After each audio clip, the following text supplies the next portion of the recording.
Hello, everyone. We'll just get started in just a moment, as I know many are tuning in, and we'll just give it another 30 seconds or so before we get started. Thank you very much.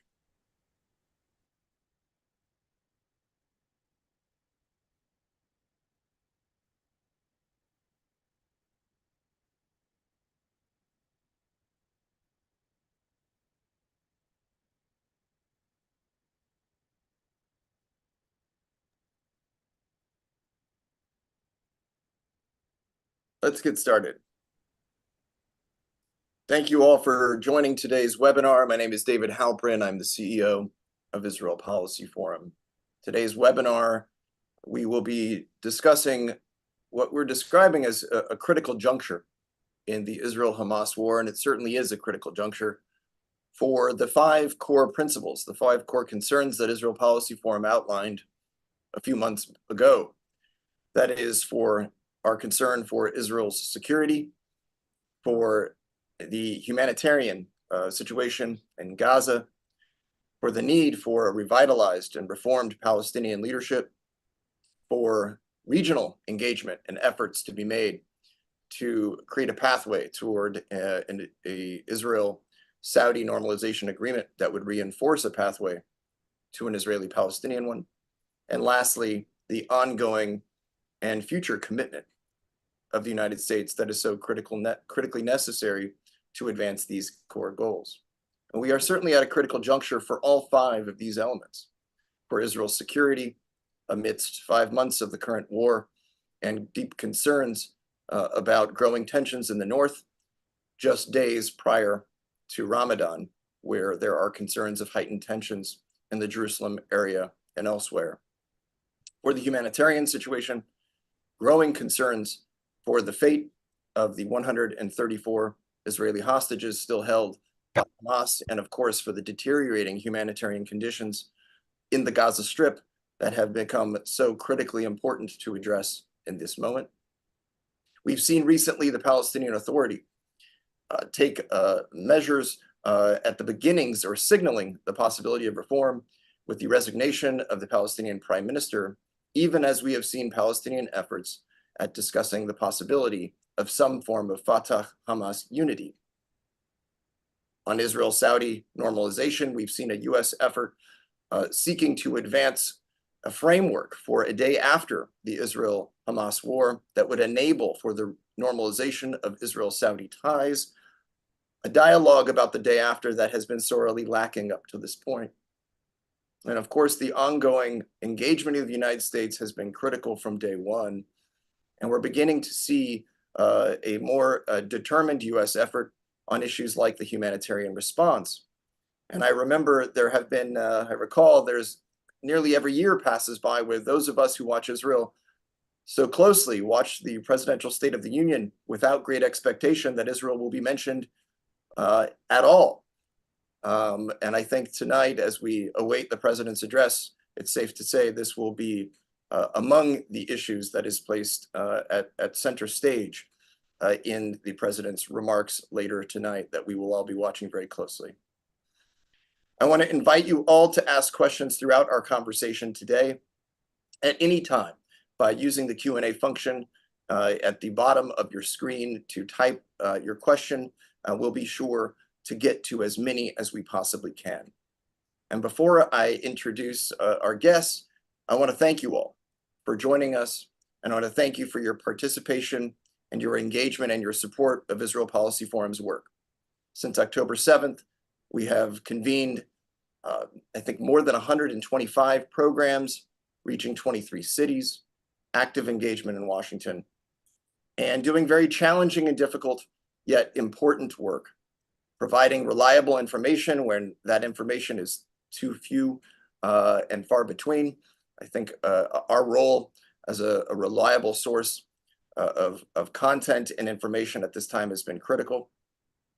And also to provide the kind of nuance that at the moment is sorely lacking amidst heightened tensions and emotions since October 7th and all of the aftermath. If you appreciate the work that we do, I encourage you to reach out to us, to bring us to your community. Tell us how we can be a resource and be helpful for you and your community, whether that's through content or programs such as these. And of course, also, I encourage you to make a financial gift in support of Israel Policy Forum's important work. This is the third gathering we've had with our entire policy team since October 7th. The first was right in the aftermath of the attacks.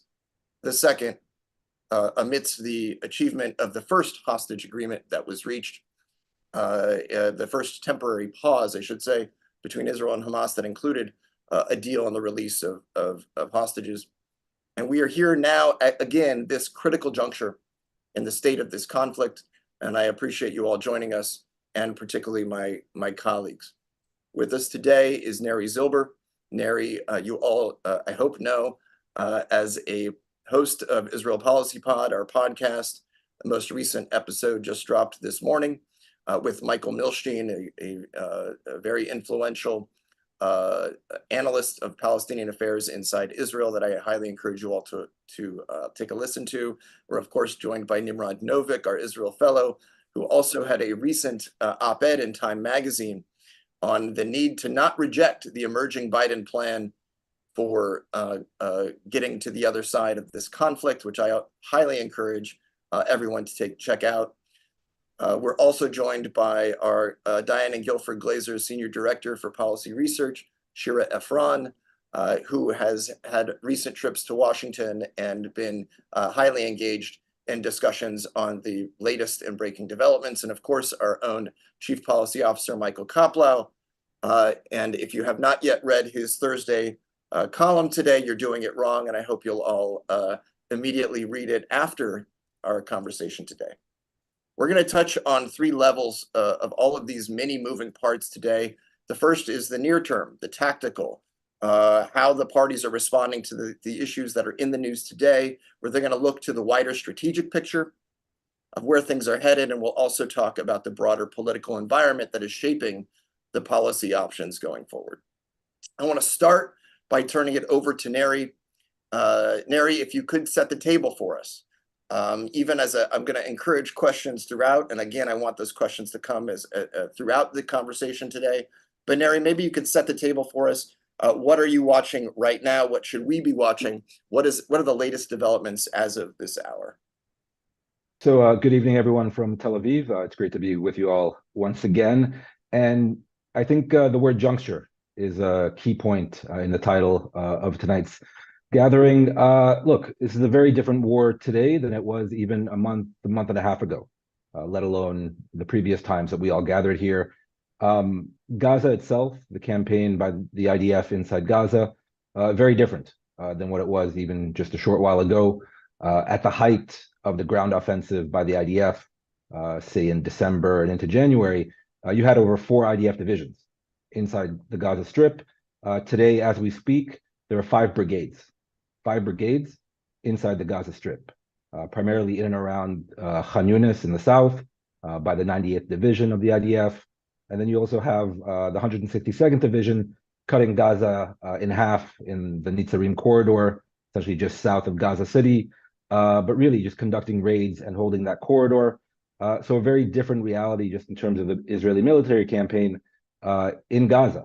And that speaks to the fact that Israel is very much in this low intensity phase of its operation, as was laid out by the Israeli military planners at the very start, that 2024, as we entered 2024, the Israeli ground forces would be called back, especially the reservists. So at the height of the campaign, you had 300,000 Israeli reservists mobilized, a lot of them in and around the Gaza Strip. A lot of them are back home now. A lot of them are back home. And so really, it's a very different type of war, a very different type of campaign right now to achieve, I'd argue, 2 objectives. Number one, obviously, to continue the campaign against Hamas, primarily its military forces, military installations, tunnels, and the like, although less than what we've seen in the past, and also hunting for the leadership of Hamas, primarily Yahya Sinwar, but not only. And absent that, we're really going to see this kind of grinding on process by the IDF, now in Khan Yunis, perhaps in future in other places in the Gaza Strip, as many have probably heard, raids in and out of the Gaza Strip, especially North Gaza. but obviously everyone is waiting, both here and in many other places, to see if there's a deal or no deal in terms of a pause in the fighting, a ceasefire, if you like, a truce, and the release of at least some Israeli hostages that are still being held by Hamas now exactly 5 months after the events, the horrifying events of October 7th. So really, will there be a deal or no deal? As of today, it's not looking great. The contours, I believe, are fairly well known through US, Egyptian, and Qatari mediation. There is a basic framework for what a deal would look like, various stages, but the first stage at least would call for a halt in the fighting for 6 weeks, the release of some 40 Israeli hostages, women, the elderly, the injured and sick, in return for, again, a halt to the fighting, the release of at least, we imagine, several hundreds of Palestinian prisoners being held in Israeli jails. Now, if all that is known, at least in terms of the first stage, the gaps do remain. The gaps do remain, and from the information I have, it's less about the details and more about the basic gap in understanding and concept that each side has with regard to this deal. For Hamas, they very much want this deal, whether first or second or third stage, to end the war. It's not just about a ceasefire or a halt to the fighting so they can breathe, so they can get more humanitarian aid in to reorganize their military forces. No, Hamas wants to leverage the hostages to end the war. That's their objective. And on the Israeli side, as you can imagine, number one, they want to release the hostages, or as many as you can, at least in the first stage. But really, Israel is committed to not ending the war. So to my mind, it's going to be a very difficult gap to bridge. Not impossible, but there's a reason why this deal has been rumored to be close now for several weeks. So that's just in terms of Gaza, a very different reality than I'd say the first 4 months or so of the war. Shira will obviously delve into the very real humanitarian crisis inside the Gaza Strip, so I'll refrain from dealing with that. I'll just say in terms of Israel and Israeli society, I mentioned that most or a lot of the reservists are back home.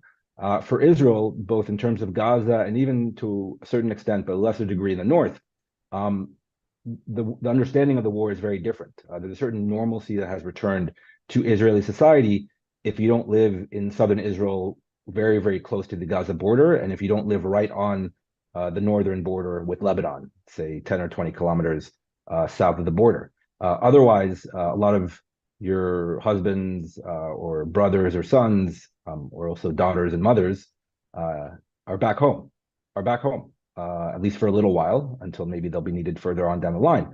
But to me, as a journalist and covering both the media and the actual events here, I was shocked the other day, almost nonchalantly, by the fact that in the middle of the afternoon, when you would imagine that it would still be 24/7 coverage of the war by the Israeli media, they went back to regular programming, Master Chef and the like, at least for a little while, in the middle of the day. And it's a semblance of normalcy that has returned, albeit in a very abnormal situation, still wartime, but again, a very different kind of wartime. I'll just finish by saying that obviously everyone is looking at the coming days to Ramadan, what will happen in Jerusalem, the Al-Aqsa Mosque compound, the Temple Mount, as well as the implications it'll have on the West Bank.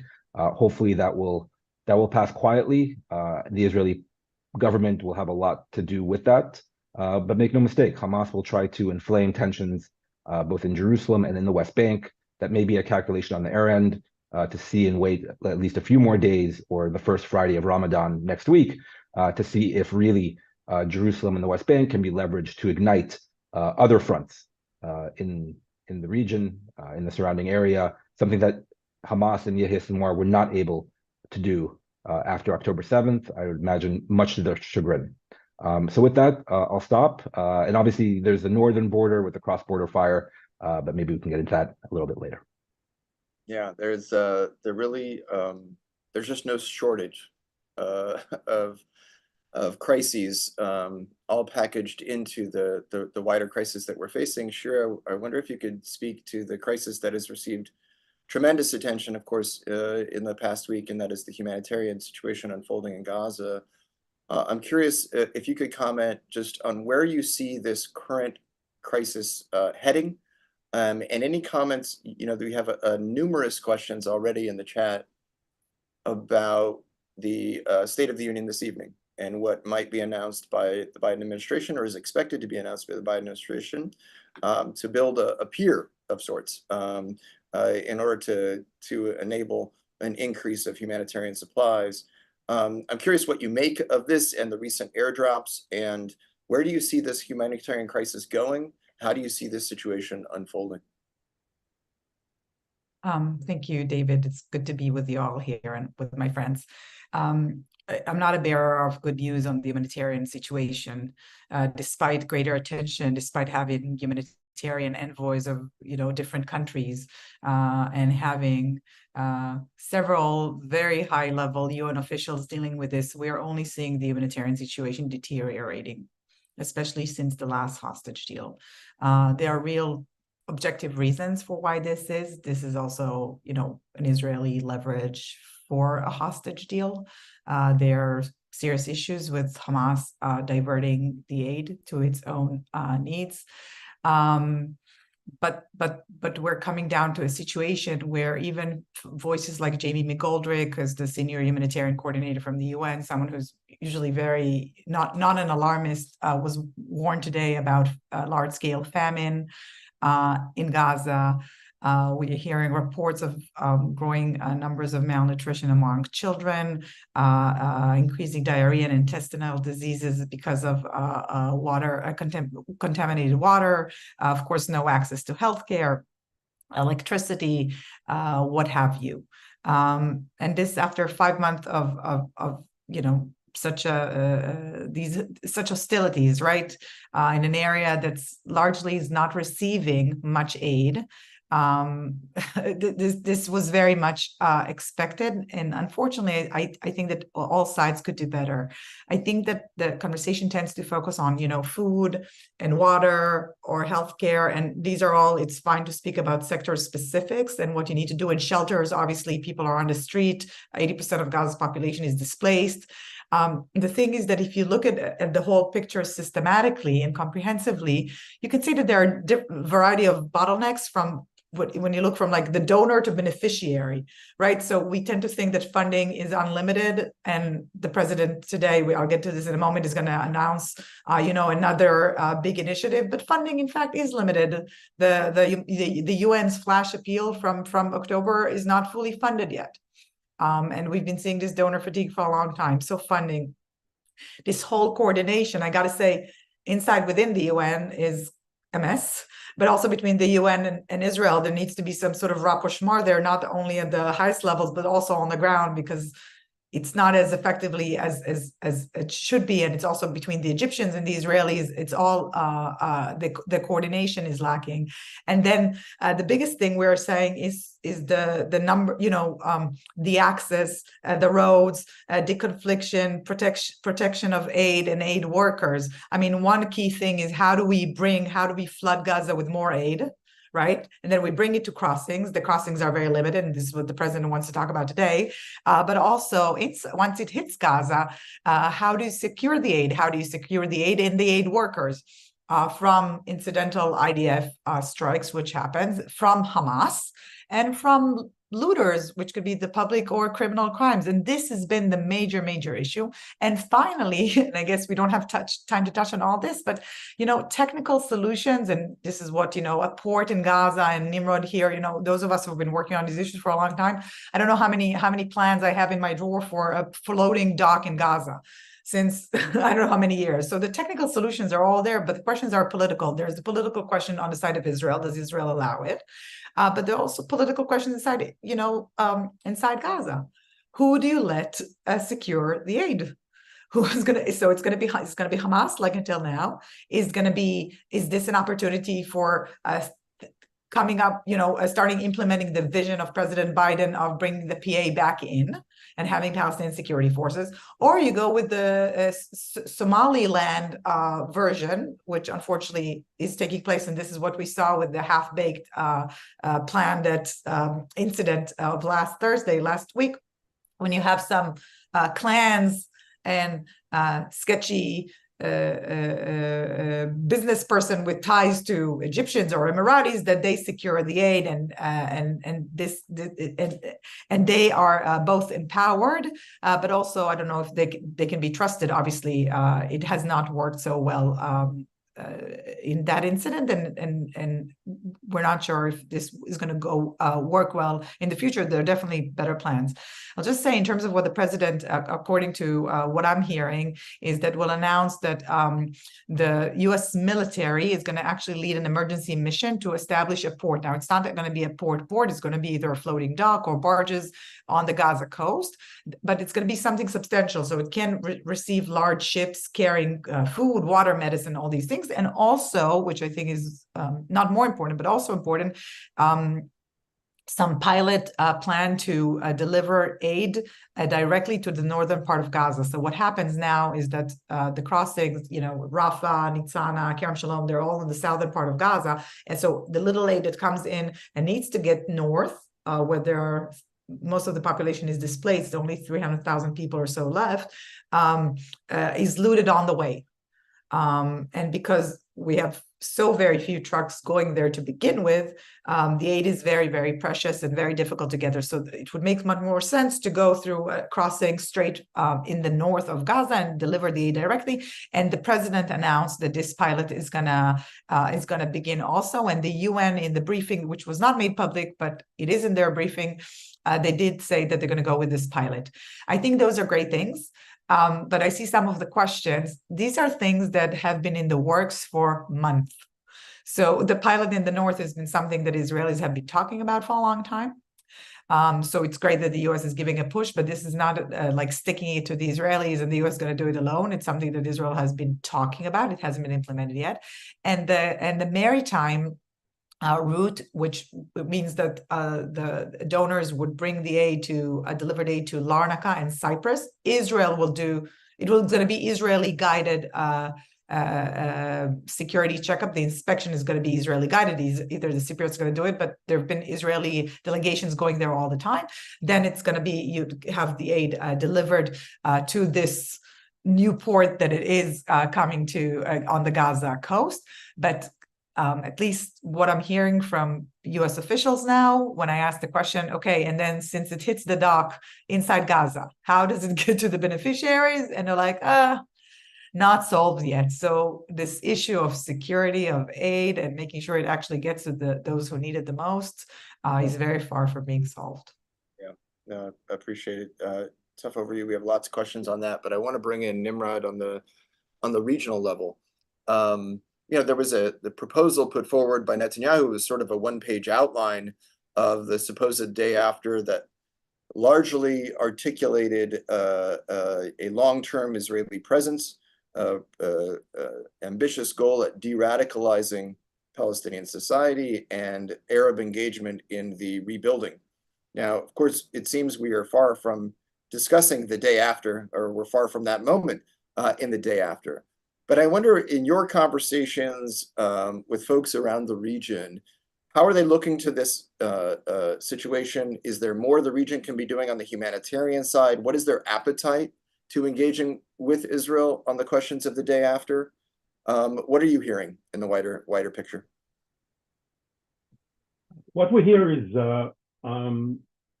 we are in the midst of the manifestation of one of the assumptions that collapsed of the many assumptions that collapsed on October 7th. One of those assumptions was at the root of the Abraham Accords, which was that you can compartmentalize, you can insulate relations with Israel from developments on the Israeli-Palestinian arena. That really crashed, and we are witness to the fallout from that realization, including what is still kept under the radar, but is in effect, which is slowdown in normalization relations. There is a deliberate effort or decision to limit interactions on areas that are not Gaza exclusive. So we do see senior Israelis going to Abu Dhabi, and we see even today a senior Emirati security official here, but that is all confined to Gaza. And that linked to the Saudis and others raising the bar on what does it take on the Palestinian issue for those who normalized to resume and those who haven't, especially Saudi Arabia, to contemplate it. All of them are willing, all of those that Washington calls the contact group, Egypt, Jordan, Saudi Arabia, the UAE, Bahrain, for whatever it's worth, are all willing to engage in the Gaza morning after in terms of moving on from humanitarian to reconstruction, management, governance, police, security, everything that relates to it. But they make three conditions, none of which our government, the kind of government that we have, is willing to entertain. One condition is we're not going to go in for Gaza only. It has to be Gaza and the West Bank, development and investment concurrently.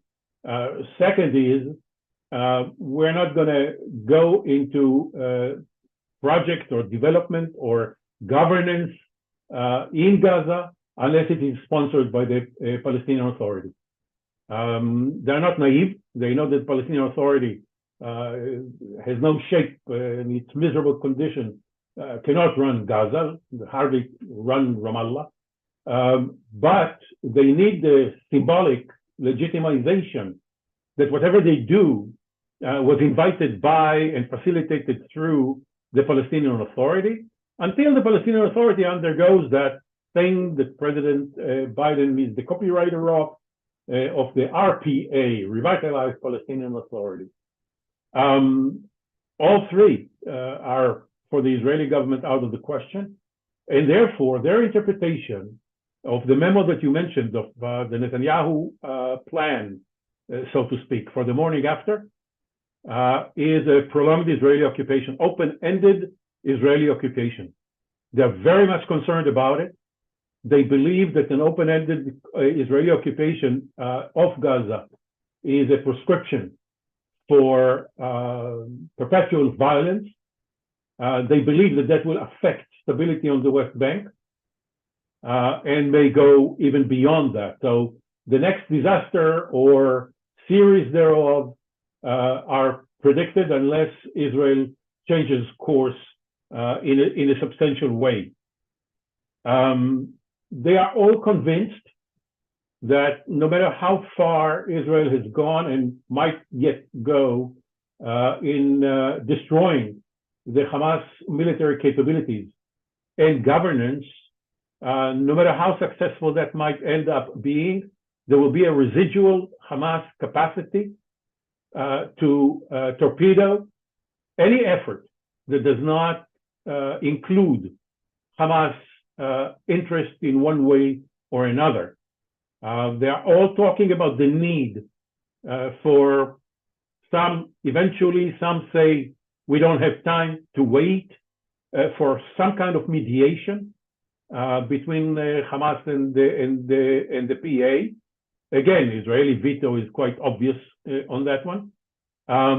But they believe that it has to happen. There is already a competition between Qatar and Egypt who might undertake that kind of mediation. It's not designed by any of those that we discussed with to bring about a reconciliation and a unity or a unity government of sorts. None of that. It is just to remove Hamas veto over what should transpire in Gaza. And let me just add that from a parochial Israeli perspective, and I hope American too, we'd better have Egypt do that than Qatar if we want the PA to have the upper hand and not Hamas. And if we want those who really know all the Palestinian factions and all the individuals, their strengths and weaknesses, nobody knows that better than Egyptian intelligence. They've done it in the past, and they're quite good in doing so in the future. Should they be invited to do so? I just saw breaking news that head of CIA Bill Burns is in Cairo today, and I will not be surprised if that issue is also on the agenda. A final comment here is their reaction to the American airdrops of humanitarian assistance. It's a mixed feeling. On the lighter side, they consider it an evidence of the American concern with what's going on in Gaza and taking action to do something about it. The flip side of it is far more potent, and that they consider it evidence of the American failure to force the government of Israel to do what should be done. And if the U.S. is unable to force Israel's hands on humanitarian assistance, they are quite skeptical that it is capable and willing to force Israel's hand on the three prerequisites for the morning after strategy that I mentioned at the outset, which is no Gaza only, under PA auspices, and within the context of a path leading to a two-state solution. Michael, what do you make of how the Biden administration is handling these incredibly complex, multi-layered crises in security, humanitarian issues, regional diplomacy? What do you make of the recent efforts by the Biden administration and any expectations you may have for tonight? I don't think it'll come as a surprise to anybody who's been paying attention that the Biden administration is very frustrated. And of course, we're seeing this in all sorts of ways. And I think that I think part of the frustration stems from a sense that the Israeli government is not being sensitive to American concerns or listening to American concerns. Benny Gantz was here this week on Sunday, Monday, and Tuesday, and the reporting that came out from Barak Ravid immediately after his meetings on Monday was that Benny Gantz was surprised at what he was hearing from American officials, and he was surprised by the level of anger. So, we're not talking about Bibi Netanyahu. We're talking about somebody who is supposed to be in sort of better graces with the United States, somebody who also is no stranger to the United States. Let's not forget that he was defense minister, and he was, here all the time during his tenure as defense minister. So, clearly there's the sense that from the U.S. part that what it asks Israel to do, it's coming up against all sorts of roadblocks. And Nimrod mentioned the airdrops. I think that to me is the most visible and easily understandable way of seeing U.S. frustration, where the United States has been asking Israel on humanitarian issues to do a better job, to open up a crossing in the north, to interface better with the United Nations.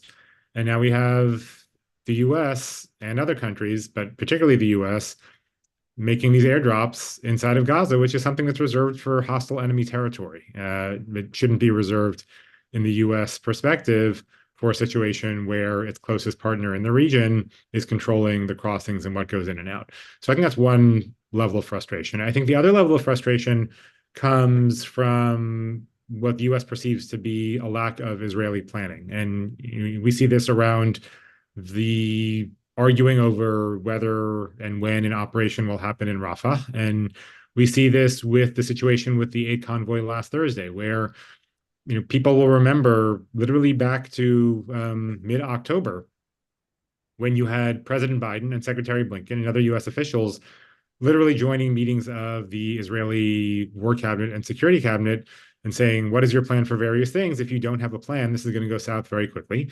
And from the U.S. perspective, we now see things going south pretty quickly on a lot of these fronts because Israel has not put any plan in place across all these dimensions. There is no plan for security. It's why the IDF seemed surprised last Thursday when the trucks were looted and had no good way of stopping it. Shira talked about all the different ways in which there isn't really a humanitarian plan in place. Nimrod touched upon the diplomatic aspects of this, where around the region, people are waiting to see if Israel is going to institute some sort of plan for the day after and start to work on the diplomacy. You see Prime Minister Netanyahu's plan that talks about regional states that are friendly to Israel coming in and funding all this reconstruction. That comes as a surprise to these regional states. So, I think that the U.S. is frustrated on both these levels. And a lot of the focus and attention over the past couple of days has been on this question of U.S. assistance to Israel. There's more reporting today that the White House asked the State Department and Defense Department for a list of all of the weapons that are in the pipeline or that are in the approval process of being transferred to Israel. I think there's a debate going on about whether there's going to be anything that happens that indeed touches security assistance to Israel. I actually view what's taking place right now not as some sort of proof that the administration is about to condition assistance in the middle of fighting. I think that a lot of this is signaling to the Israeli government about how serious this is. I think that probably a lot of this also reflects bureaucratic divides within the administration, and a lot of it is playing out in public through leaks to different reporters.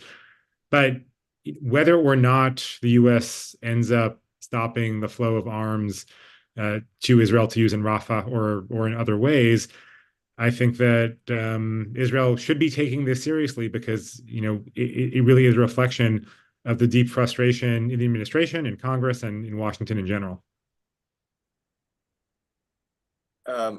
Michael, I want to stick with you for just a moment, which is what are you watching for next as this plays out in the weeks to come? What will be signals for you to be watching out for? What should our audience be watching out for in the state of the Biden administration's approach to this issue? I think the first thing to be watching out for is going to be the humanitarian situation and whether Israel does the things that it needs to do to improve things. Obviously, this is not all on Israel, but I think, as Shira spoke about, a lot of it is on Israel. And if it ends up being that the U.S. is still confined to airdrops, or is spending a month or 2 months sending ships to Cyprus to be checked, and then building on these ships a floating pier that then gets put into the water, and then there are barges that take assistance from this pier to Gaza. I think if this remains the situation for the next couple of months, it's just difficult for me to see how the developing crisis, because that's what it is, between the U.S. and Israel does not get worse. So I think that's number one.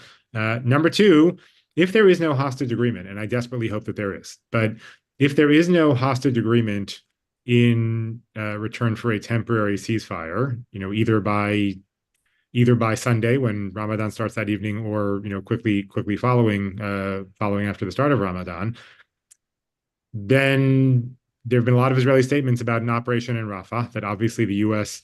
Has not said you cannot do, but has said you will not get support from us unless you first figure out what you're doing with the civilians and put a plan in place. There doesn't seem to be a plan in place, at least based on reporting. Whatever Benny Gantz told the White House was the plan didn't seem satisfactory. And so Israel has been saying, we're going to wait until a hostage deal. And effectively, that date has always been assumed to be March 10th. If there's no deal, then I think the next thing to watch is whether Israel does indeed make good on what it's been saying and launches an operation in Rafah, or whether it holds off. And some of that, if it holds off, I think will be because of what the U.S. is urging it to do. Some of it will be because of outside factors. I think there are questions about IDF preparedness at the moment to actually go into Rafah. Neri spoke about the fact that it started at 5 divisions and now it's down to 5 brigades. There's probably more manpower required to do it. But I think this will be another big thing to watch. And then lastly, there has been so much messaging over the past couple of months, and certainly those of us who are speaking on this panel have been following it very intently about a Saudi normalization deal and about U.S. efforts, to sort of kick off this chain reaction over the next couple of months, where you get a hostage deal and a ceasefire and a revitalized Palestinian Authority and steps toward a political horizon and finally Saudi normalization, all of which is magically supposed to conclude by Memorial Day. If the administration stops talking about that, because it's something that they badly want, and even if it's a long shot, they've been working toward very intently. I think that if the administration stops talking about that, and we stop seeing the stories in the press about it, and we stop seeing U.S. officials saying all sorts of things, both on and off the record, I think that is also important, because it will be a signal that the administration really just views this situation as even more in the muck than it has up until now. Thank you. Neri, I wanted to come back to you. There was a number of questions in the chat. Actually, Shira, did you want to add something to what Michael? I mean, just really briefly, I think, first of all, what I heard is that the message on Rafah was a don't. A pretty clear don't. I mean, yeah, don't unless you can take care of the population, but it's clearly you can't do anything about the population. I just want to add to this that I think even if there's a hostage deal soon, which like you, I really hope for, the plan for the humanitarian assistance is not set. So this would potentially unlock something, but we don't have the building blocks. We don't have the crossing. We don't have the infrastructure. We don't have the vision. And this is something that the US should be working on, and not those things that need to be planned a month in advance, because we should seize on existing infrastructure and work with what we have. If the port of Ashdod works, there are ways that there's leverage for the US over Israel and over the Egyptians and over all players.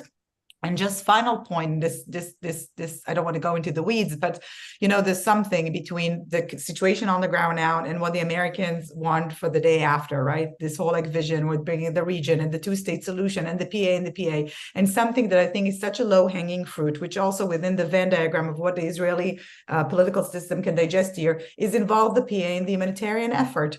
People are going to bat to improve this Jordanian route, to have a factory in Jordan and bring it over 5 trucks that come through the Allenby Bridge and go.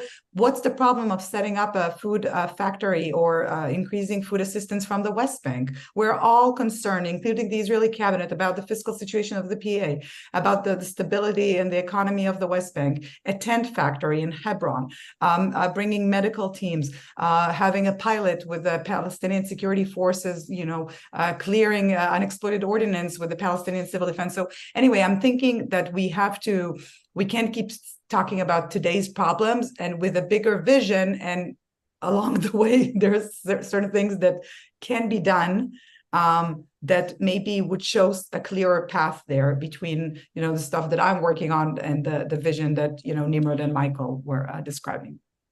Thank you. Important contribution, Shira. I want to come back to you, Neri. We have a lot of questions in the chat about your earlier comment, Neri, about the state of the negotiations on a hostage release. And of course, we've heard from US officials that at this point, the ball really is in Hamas's court, that the Israelis have been relatively forthcoming, and now it is really up to Hamas. You mentioned, as some of our listeners noted, that you felt that potentially the gaps between the two sides was not insurmountable. And there's a number of questions about how could you bridge those gaps, particularly why would Hamas agree to anything short of a complete end to the war, how to press Hamas to actually go forward with that hostage deal. And of course, I want to add to this, not only sort of further thoughts on the state of the hostage negotiations and how to see this through, but back to Michael's point, what will you be watching for on the ground in advance of a potential operation in Rafah, if Israel indeed does decide to go forward in the absence of such a deal? Sure. Well, the gaps, like I said, for a hostage and ceasefire deal, the actual details they're not that far apart in terms of Hamas and Israel. It's a political lift in Israel to agree to X number of Palestinian prisoners, especially ones serving life sentences for horrendous terror charges. But again, in return for many hostages who need to be released and gotten back home, That's arguably a price Israel should be willing to pay, no matter what certain far-right ministers may say publicly. But the real gap, I'd argue, is conceptual, that Israel is not willing to end the war. Netanyahu has promised again and again and again, but not only Netanyahu, nothing short of total victory. And that even if there is a deal and a pause in the fighting, on the other side of it, they will continue. And Hamas, as I mentioned, wants this to be a real ironclad process to end the war. They want to end the war, not just pause the war. So how do you bridge that gap? And especially since Hamas has to accept, I suppose, the fact that the war isn't necessarily going to be ended in that 6-week span, that it'll be left for future, either the second or third stage of this bigger deal that will need to be negotiated as you implement the first stage of the deal over the 6-week period. Pressure. They need to be pressured by Egypt and by Qatar, and also I'd argue from inside Gaza. Situation is so dire that maybe just on behalf of their own citizenry, especially on the eve of Ramadan, that they say, we may not get a guarantee that this will end the war, but at least a 6-week pause. We don't know which way that will go because it's really up to one person or a handful of people in a tunnel somewhere in likely southern Gaza, and not the Hamas officials sitting in Doha or other Arab capitals. That it really is a decision that will have to be taken from inside Hamas Gaza. So it could go either way, really. And if I had more insight into Sinwar's mind, well, I wish I had more insight into Sinwar's mind, but nobody does, especially not these days with him communicating via courier, likely. Rafah, it's a huge issue. I agree with Shira. If Israel does launch a Rafah operation, and even today Netanyahu in speech at an IDF graduation ceremony alluded to the fact that nobody should tell us not to go into Rafah because we want to win the war, and without Rafah, we can't win the war. So nobody should tell us otherwise. Fine. I still think it's a lot of posturing because I believe this is a real red line for the Biden administration. That if Israel does not listen, does not heed the warnings with regard to a Rafah operation, then the U.S. could come down and end the war in a real way, literally end the war. On the Israeli side, I think Israel understands that. Just to be clear, is it about going into Rafah, or is it about the civilian? Addressing the civilian catastrophe before going into Rafah? Well, evacuating the over 1 million displaced people that have taken shelter in Rafah. That most of them come from the north all the way down to the south. Rafah is literally the end of the road in the Gaza Strip. But as Shira said, that plan does not really exist. And you hear it from the administration again and again and again. We want to see a credible plan for how you evacuate 1 million plus people before you launch the military operation. That plan, to the best of our understanding, does not exist. And it definitely hasn't begun. So this isn't an issue of overnight you evacuate 1 million people. This will take a while, and that hasn't yet started. So until I see a real plan by the IDF to begin evacuating people from Rafah, the operation will not commence. And I think that's all for the good, both in terms of just the humanitarian situation in the Rafah and also the wider diplomatic implications for disregarding U.S. warnings. Just an interjection to this. You probably know that probably Israel was hoping that the UN would assist in evacuation and finding shelter, and the UN is not going to play ball with this. So I'm just going to say it's not just the IDF. The UN is not a partner to this here. And the issue, as Shira eloquently laid out earlier, it's a problem moving a few trucks from the Kerem Shalom crossing across Gaza in terms of just the logistics and the infrastructure in place right now in war-torn Gaza after 5 months. So how do you move over 1 million people and provide shelters and humanitarian infrastructure for them somewhere that isn't Rafah, whether on the coast or potentially in the north? Again, the north may be part of a wider ceasefire deal, which we have yet to reach. Yeah, just one last follow-up, Neri. I know the report is that there's 134 hostages, believed some 30 may have already been killed. Is there any sense that these hostages could have been relocated outside Gaza? No, I don't believe so. I don't believe the hostages have been moved outside of Gaza. I don't believe the Hamas leadership has fled Gaza, while there may still be tunnels underneath Rafah into Egyptian Sinai. What do you do with them on the other side in Egypt? Nimrod would know more about that than I would, but I think just in terms of their own security and securing either the leadership or the hostages, it's not credible that they'll seek sanctuary somewhere in Sinai. I think their better bet is a tunnel underneath the Gaza Strip.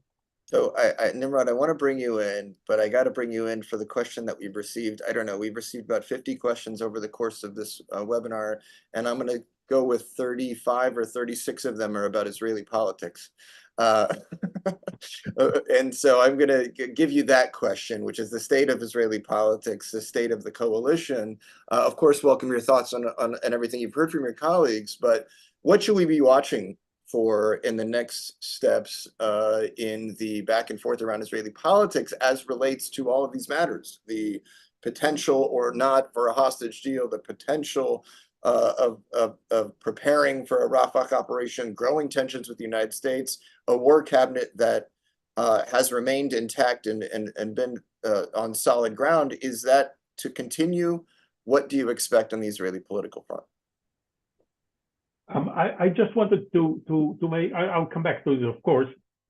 Just wanted to make a brief comment on the hostages supplementary and one on Sinwar's whereabouts. Easier the Sinwar whereabouts. The Egyptians are convinced that he's in Gaza. And if he were in Egypt, they probably would have known. And the same goes for the hostages. On the deadline of Ramadan, of October 10th, in a conversation earlier today with one of the mediators from a third party, they basically said that whereas there is a justification to look at the 10th as a deadline, they look at it as a target date rather than a deadline. They believe that should Ramadan not explode, then the week later and 2 weeks later are not that different from the 10th, and therefore they don't intend to stop should the 10th come and go with no deal. But they are very much concerned with Ramadan exploding. They feel that the Israeli security agencies are indeed all over it and are doing everything they can to contain the situation, but they don't control the Israeli politicians, especially the most extreme lunatics in our government, who themselves and their empowered followers are expected to create provocations. And they know that the land is bubbling on the West Bank because, as Neri said from the outset, what Sinwar failed to accomplish on October 7th, which is a multi-front explosion, might be triggered by Ramadan in Jerusalem. On Israeli politics, what to look for? Weeks ago, the assumption was that once the realization sinks into the Israeli public that we are no longer in a purposeful war, but rather in an attrition war, in an open-ended kind of situation, that will be the moment that will trigger the massive protest that everybody is talking about, that is likely to be led by the families of the victims, the families of the hostages, those who have the moral high ground, and the most bitter sentiment towards the government, and the sense of abandonment. The sense of abandonment was about the IDF as well as the government. However, since October 7th or 8th or 9th, the IDF has done a lot in terms of its operations and work, not PR, to restore its credibility with the Israeli public, whereas the government was MIA and just reinforced the sense of abandonment. So what to look for is where is that moment that will trigger the political crisis, whether that crisis starts with massive demonstrations or some reshuffling within the current Knesset. There is talk about the possibility of a major breakaway from Likud. Not the 5 that everybody is talking about, which is arithmetically is all it takes to change things, but rather a group of something like 15 that join a new rising star, like former Mossad head Yossi Cohen, who is on his way to politics, or the re-emergence of Bennett, and creating a new party, calling it, I don't know, the new Likud, the real Likud, and joining the opposition and bringing down Netanyahu while forming a coalition without him. There are about 5 different scenarios of how things might happen within the current Knesset. They are all in the level of rumor and whispering.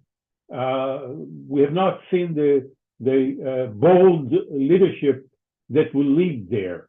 A second thing to look for is the moment that Gantz and Eisenkot leave the war cabinet, which has been, the date of that has been like the horizon. I don't think that they are doing it because they like the leather couch in the cabinet room. I think they're doing it out of responsibility. They feel that they are influencing decisions and preventing reckless ones, and neutralizing the lunatics of the broader cabinet in the conduct of the war. They're also looking up north to see whether some deal is going to be forged or not by Amos Hochstein, its company, that will prevent a war. But should a war take place, an escalation in the north, they want to be in the cabinet in order to prevent reckless decisions. So people look at their resignation, departure from the cabinet.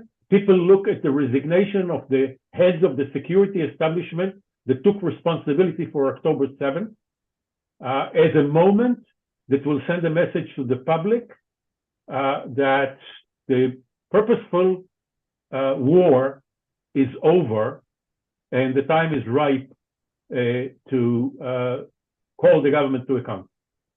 Thank you, Nimrod. I know we're coming up just about time. I want to just share with our audience that we will have upcoming opportunities and programs to do a deeper dive on each one of these issues that we've discussed today, whether it's on security matters in the north, the humanitarian crisis, the revitalized PA, the Saudi-Israel deal, and U.S. politics going forward. But I want to make sure that we get a word about the recent resignation of the Palestinian prime minister, and when will we know if that is real? If there is really a process to what the Biden administration has been describing as a revitalized Palestinian Authority. Maybe I'll go to Shira on this one. No, she's shaking. So maybe any takers? Any takers in? 30 No. I don't want to do. I don't have.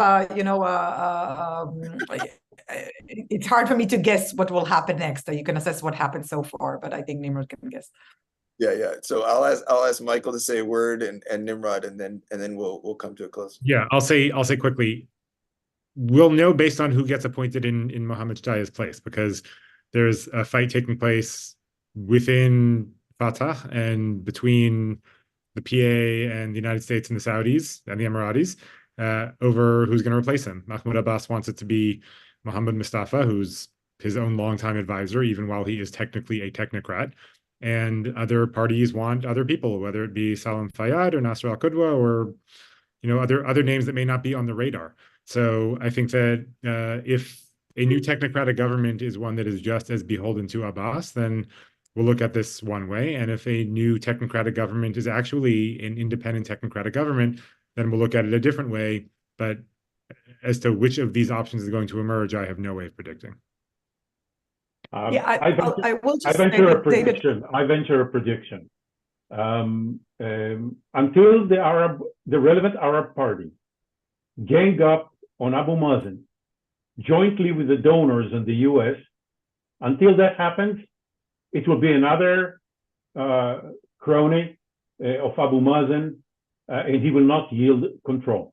Abu Mazen, remember vividly, the night that he was appointed an empowered prime minister, and the following morning, the father of the Palestinian movement, Arafat, became totally irrelevant.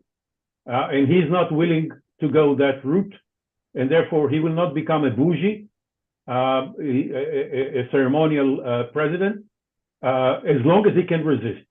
And for the Arabs to gang up on him and to expose themselves, they need Washington to deliver Israel's yes on the three prerequisites that I mentioned at the outset.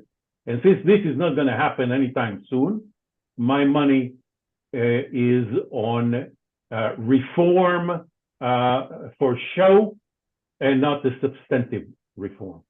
Shira, did you want to add a word? Yeah, I'll just add to this. I agree with Nimrod 100%. This is where I think we should not miss an opportunity and where the U.S. needs to come in. Before his resignation, Shtaye announced a number of reform measures. There are 22 or 23 on the list. The first one is to appoint new governors. The second one is to appoint ambassadors in vacant posts. The third one is making some changes to address debt. Anyway, you get my point. Number 22 or number 23 is elections.